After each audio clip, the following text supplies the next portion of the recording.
Baiklah, pada kesempatan kali ini kita akan mencoba menjawab soal asesmen pasca program BIMTEK Guru Belajar Seri AKM tingkat SMA.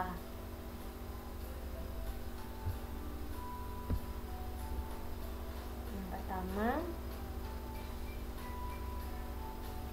pernyataan yang benar mengenai asesmen nasional digunakan sebagai dasar perbaikan kualitas pembelajaran, digunakan sebagai penilaian untuk penentuan nilai individu, diberikan di akhir jenjang sebagai penentu kelulusan siswa, diberikan untuk menilai prestasi pendidikan setiap daerah. Yang A ya. Next. Nomor 2, dalam asesmen nasional pemetaan aspek pendukung kualitas pembelajaran di lingkungan sekolah dilakukan melalui survei karakter, survei lingkungan belajar, asesmen kompetensi minimum, survei kualitas sekolah. Karena di sini ada kata kunci lingkungan, berarti survei lingkungan belajar ya.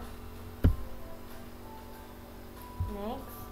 Salah satu instrumen asesmen nasional adalah survei karakter. Dalam pelaksanaannya, survei karakter memiliki tujuan utama, yaitu mengukur kualitas pembelajaran dan iklim di sekolah yang menunjang pembelajaran siswa, mengukur hasil belajar non-kognitif, menyangkut sikap, kebiasaan, dan nilai-nilai Pancasila ini ya.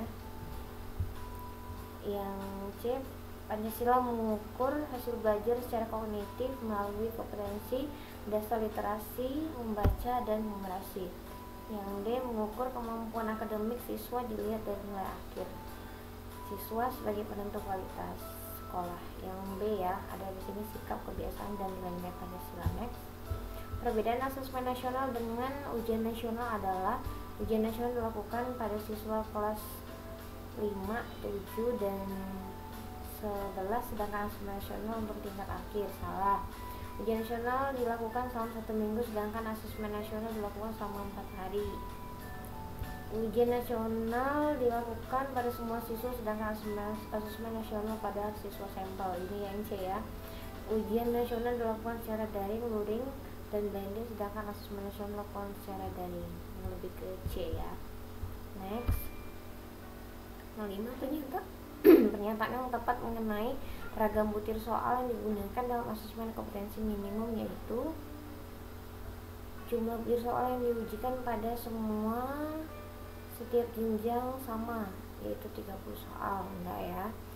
B, semua siswa pada setiap jenjang pendidikan akan mengerjakan soal dengan tingkat kesulitan sama. Soal asesmen terdiri atas pilihan ganda, menjodohkan hasil singkat, dan uraian. Ini yang lebih kayak C ya. Kompetensi mendasar yang dipelajari setiap siswa berada sesuai dengan permintaannya. Lebih ke C ya. Nomor 6, dalam pelaksanaan asesmen kompetensi minimum atau AKM, konten dan dalam literasi membaca mencakup teks informasi dan teks fiksi. Ya, lebih ke A ya. Next, nomor 7, kompetensi minimum dimaksud dalam AKM adalah kompetensi dasar siswa untuk mempelajari materi apapun. Yang lebih ke yang A, kompetensi dasar yang harus dimiliki sekolah, kompetensi matematika dan bahasa Indonesia siswa. Salah. Kompetensi minimal setara yang harus dimiliki siswa. Lebih yang ke A ya. Next.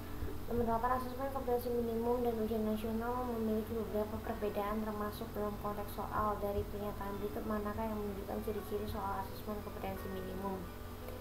Konteks masalah yang diberikan bersifat rutin dan sederhana.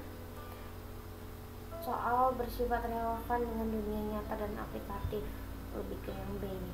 Soal mengacu pada penyelesaian sesuai konsep yang dipelajari. Dalam soal teks yang disajikan pendek namun kurang mendalam. Lebih ke yang B ya. Next. 9, manakah dalam pernyataan berikut yang merupakan kelebihan dari asesmen kompetensi minimum dibanding dengan soal ujian nasional?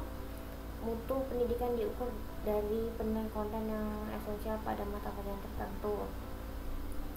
Penentuan dan pemetaan kemampuan siswa untuk dapat melanjut ke jenjang berikutnya.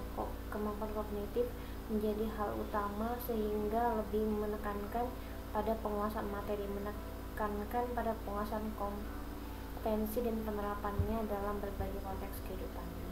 Yang D. Nomor 10, dari yang sudah dipelajari mengenai asesmen kompetensi minimum, maka dapat disimpulkan bahwa